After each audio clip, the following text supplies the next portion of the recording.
Hello, my name is Kira and I'm 31 years old. A few years ago, I almost lost my life on my birthday. My birthday is approaching again and I thought that I'd upload my story here for anyone who's interested to hear it. I met my ex-husband, Andy, through a dating app. We had the same sense of humor and he made me laugh until my sides hurt.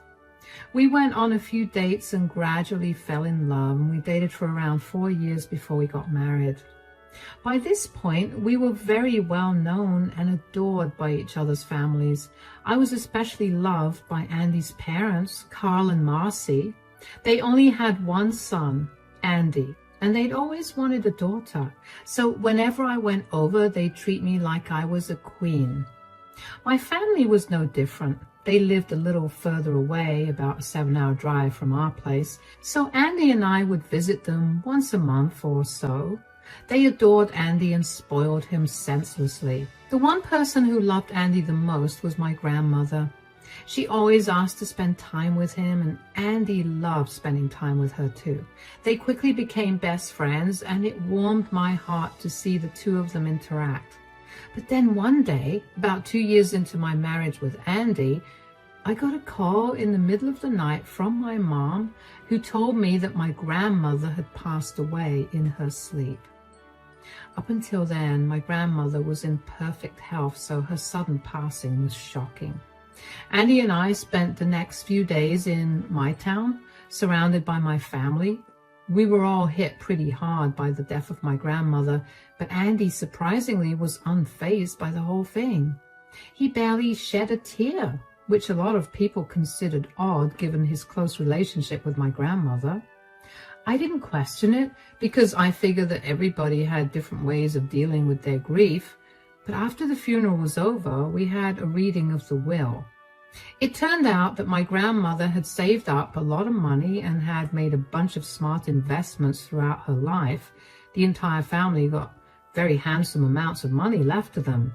I got $500,000 and I immediately hired a financial advisor the next day. The advisor guided me on what to do with it, and in the end, I decided to invest 70% of it while I'd use the rest of it to help Andy and I pay off some loans and to spoil the both of us. I asked Andy if he was okay with that, and he told me he had no say in what I did with my inheritance, so he'd be okay with whatever I decided. So I went ahead with my plan. When Andy and I returned home, I noticed that Andy was still quiet and withdrawn. He always seemed lost in thought, and I was beginning to get worried, so I gently approached him one day and asked him if everything was all right. Hey, is everything okay? Yeah, why? Nothing. I just noticed you've been different recently. Is something bothering you? I don't want to trouble you with it. Come on, I'm your wife. You're supposed to trouble me. That's part of the job description of a husband. This isn't something that's fun or lighthearted, which is why I don't want to talk about it. Just talk to me about it, and if I don't like it, I'll ask you to stop, okay? Fine. Do you ever wonder when you'll die? You were right. This is dark. I told you. That's enough. No. I was just making an observation, but yeah, I do think about it from time to time. Isn't it scary that you could die at any point? I can't imagine losing you. It is scary to think about, but we're usually very careful. Besides, whatever's meant to happen will happen, and there's nothing much we can do about it. Is this about my grandmother passing away? Yeah, it's just that death freaks me out. I don't like knowing that one day I'll never wake up. That's a very valid worry, but I guess that's just more motivation to live every day the best we can. I guess.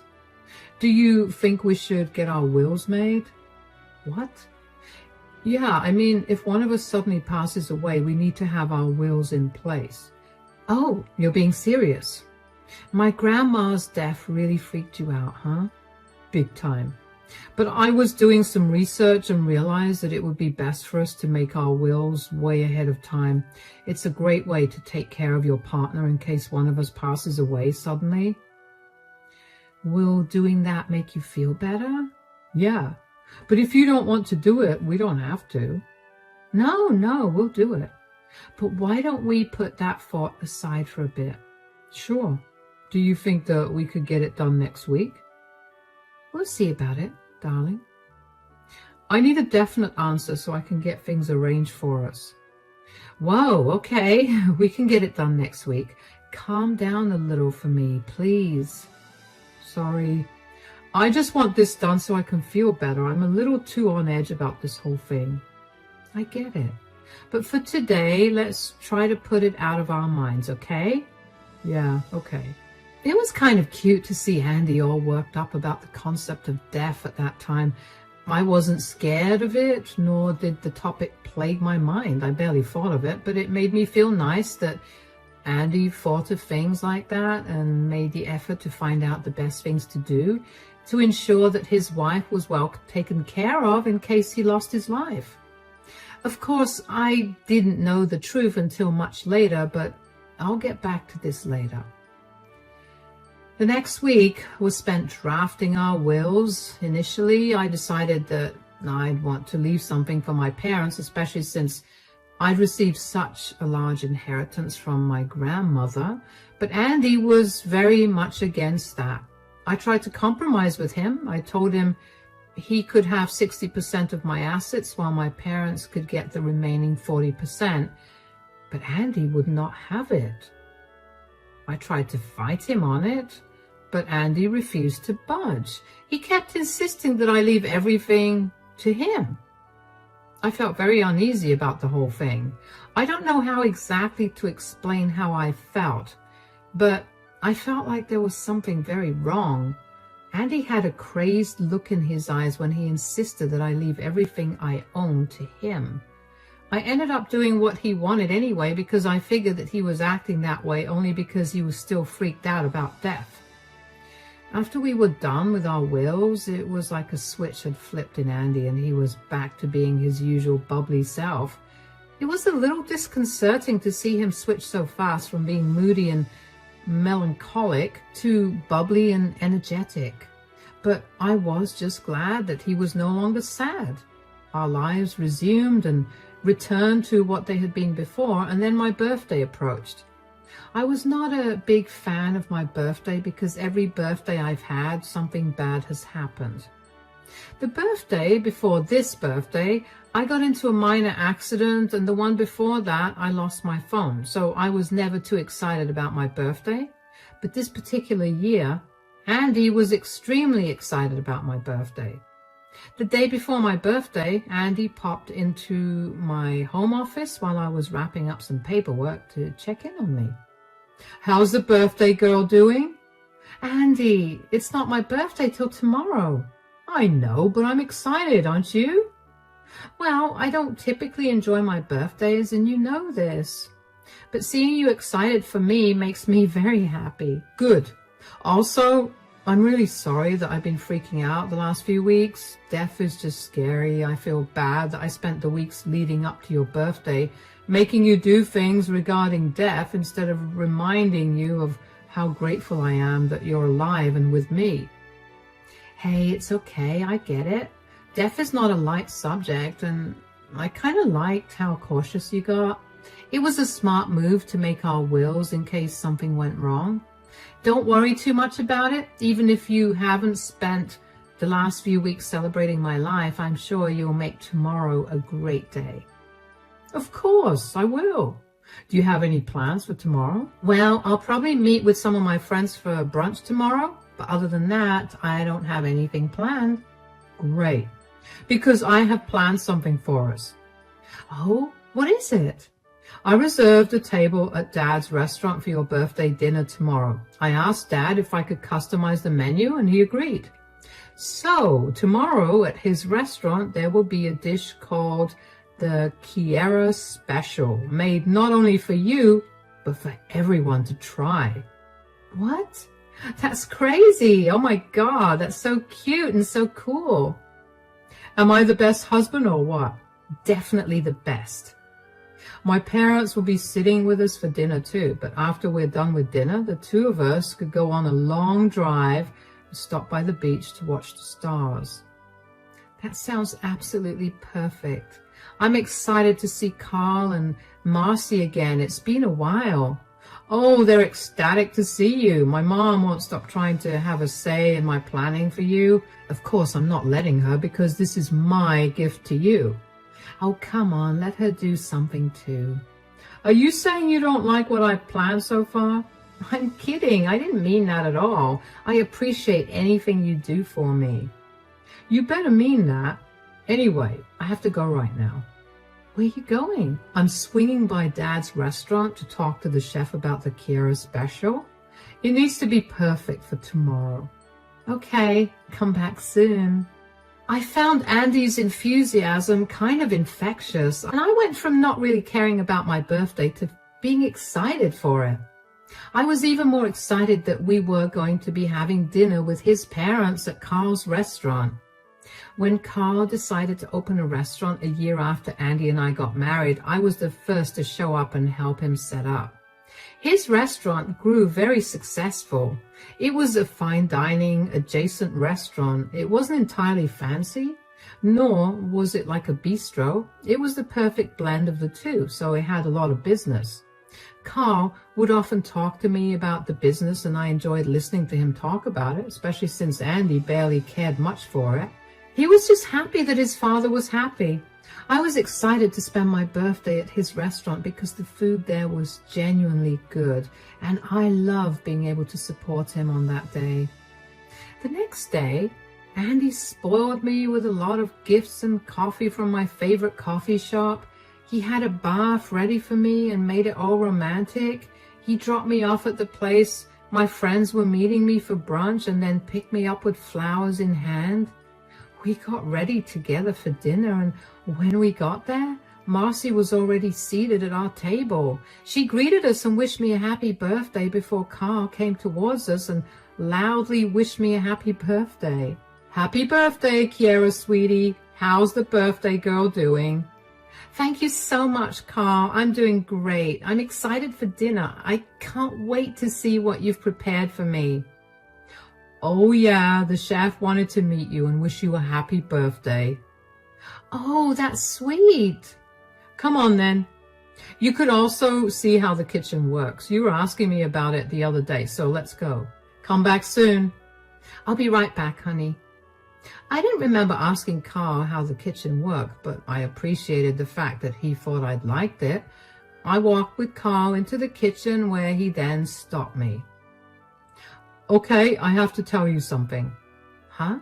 What's going on? I only made an excuse to get you away from the table and away from Andy. Why, is everything okay? Andy came to the restaurant yesterday and asked to see the chef. I didn't think much of it because you know how Andy loves to cook. I thought he wanted to cook something special for you, so I let him go and didn't check in on what he was saying. Uh-huh. After Andy left, the chef came up to me and showed me a tiny bottle that Andy had given him that contained crushed peanuts. He asked the chef to sprinkle it in your food. What? But I'm deathly allergic to peanuts. I know. I was shocked and I didn't know how to contact you without Andy knowing. But why would Andy do that? I have no idea. But whatever it is, I highly doubt that it's a good reason to almost kill you. Has he been behaving differently or weirdly recently? I mean, I don't think so. After my grandmother died, he did get a little weird, but he told me that he was just freaked out by death, especially the death of a close family member. What do you mean by weird? Like, he rushed us to get our wills done because he was scared that we would die at any time. Did you by chance inherit any money from your grandmother? Yeah, I inherited a little more than $500,000. And who did you leave as your inheritor in your will? Andy, and he was weirdly adamant about it being him. Bingo. I think he wants your money. That's crazy. Why would he want it? What have you done with the money since you got it? I invested most of it in stocks and the rest I put aside to buy myself some things that I've always wanted. I also spent some of it on Andy, so I don't see why he'd want the money. I don't know why he wants the money, but I bet there's something deeper here. Just try to pretend like you have no idea about what I said. I made sure the chef doesn't put anything in your food so you don't have to worry about it. We'll catch Andy and find out what exactly he wants. I was beyond confused about what was going on. I couldn't fathom Andy doing something like that.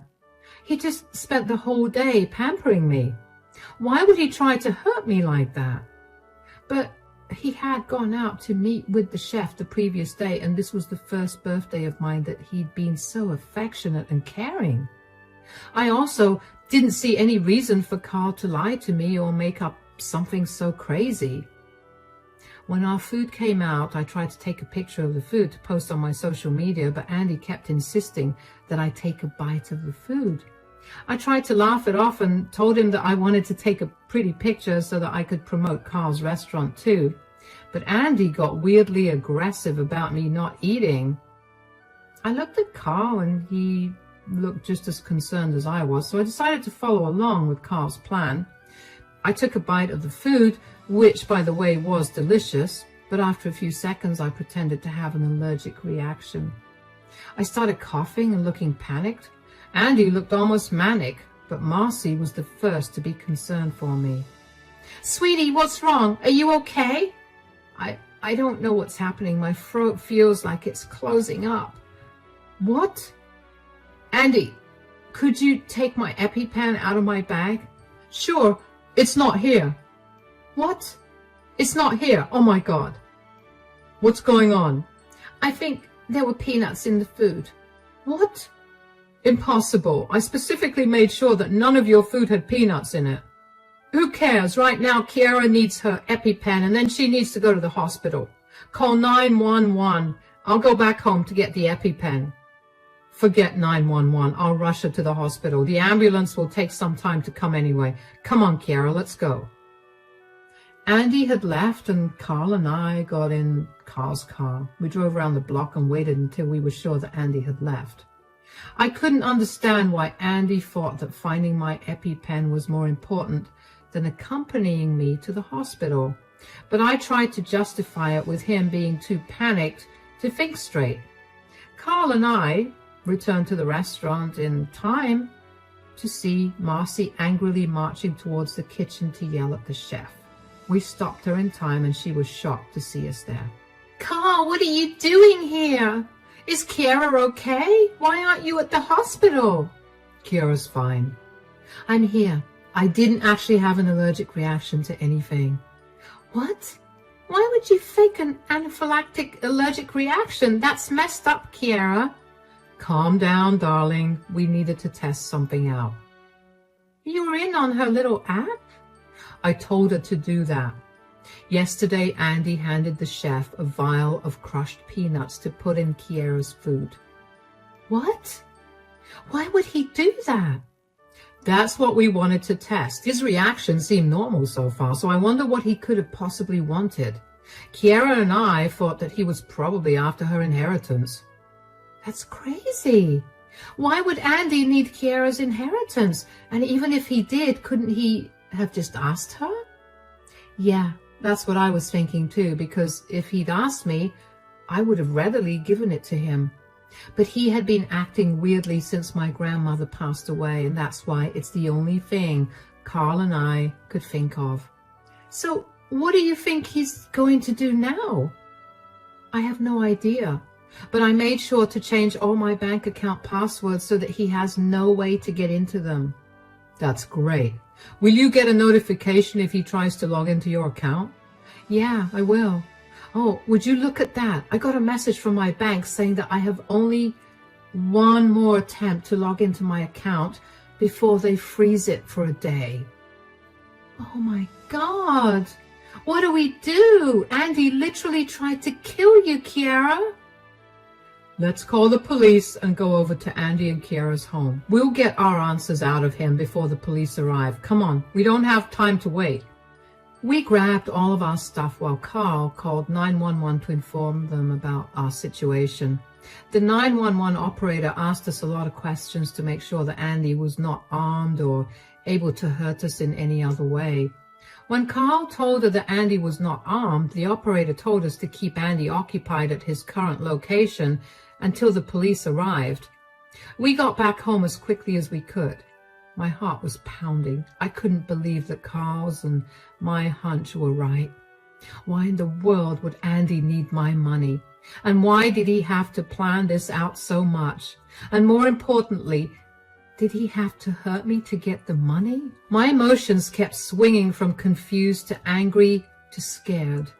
Marcy and Carl looked just as afraid and confused as I was. Marcy held my hand the entire drive home.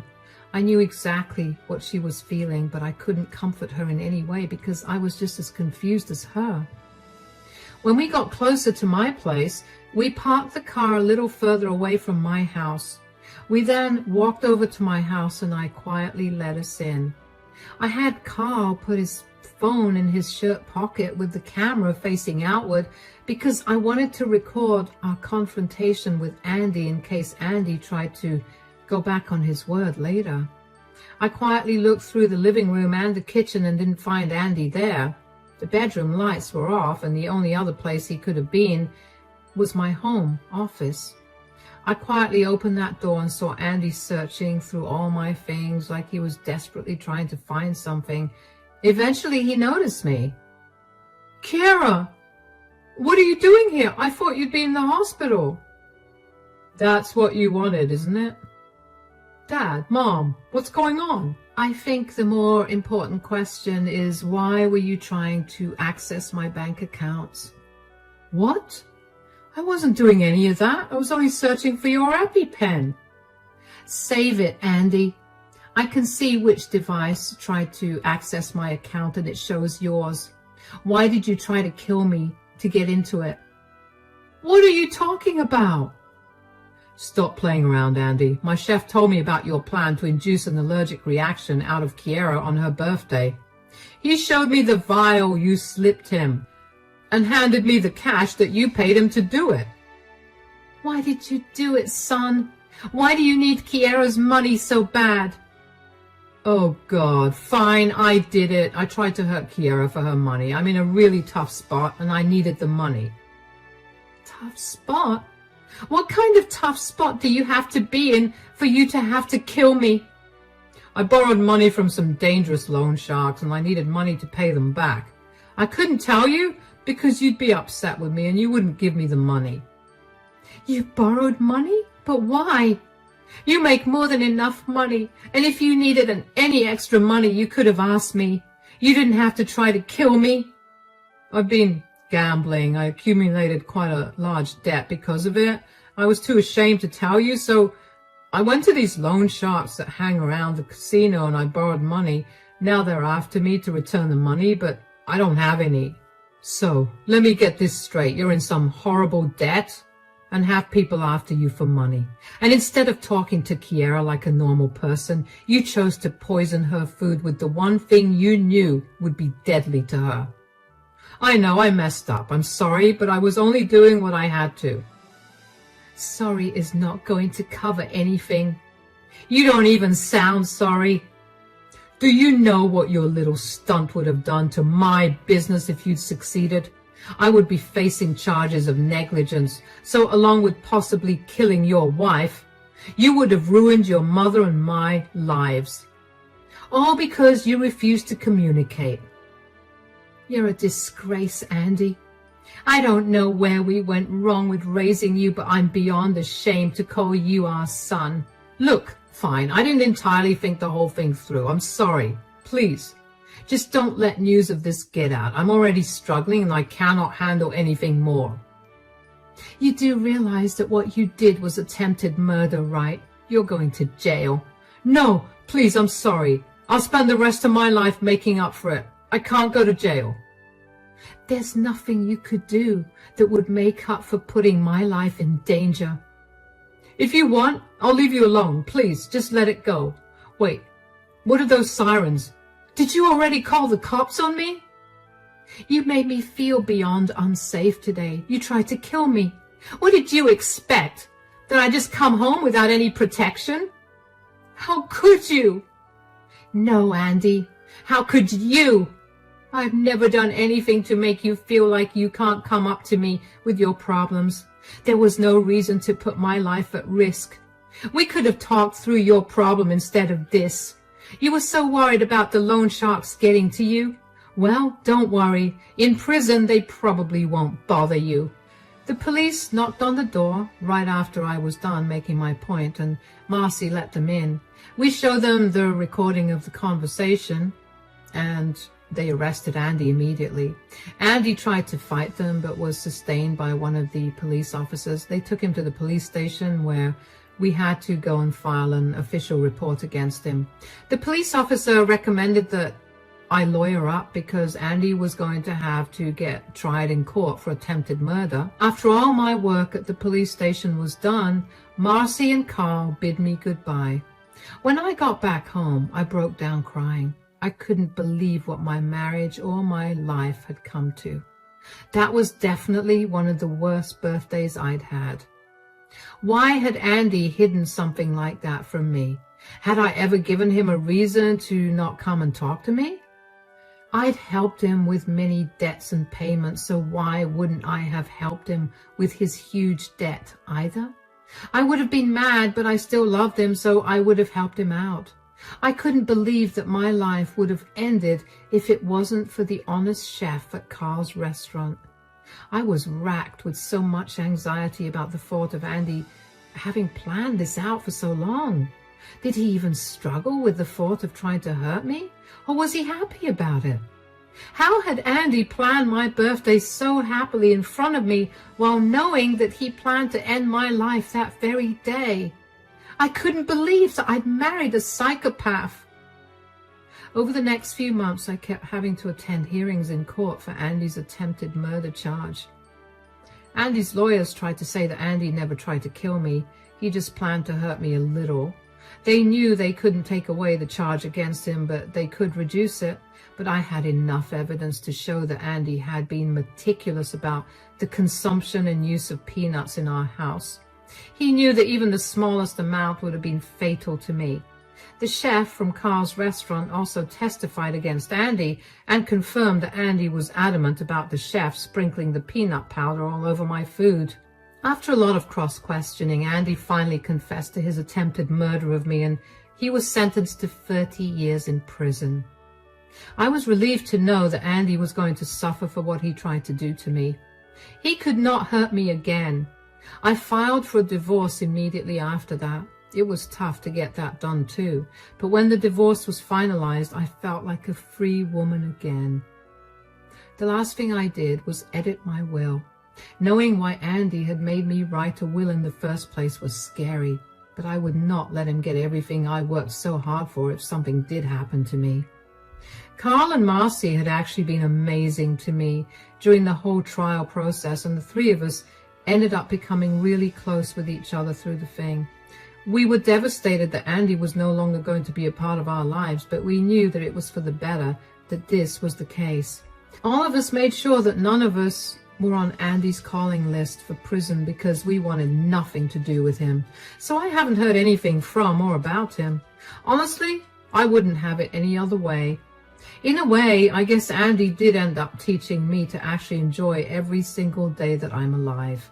I've been going out a lot more recently, and I've been spending as much time as I can with my friends and family. Every once in a while, I'm hit with a wave of sadness because of how much I miss Andy. But that quickly goes away when I remember what he tried to do to me. I'm glad I'm happier now, and I'm safe. I can't wait to see what more life has to offer me. And you better believe I'm going to get through every problem and experience life throws at me.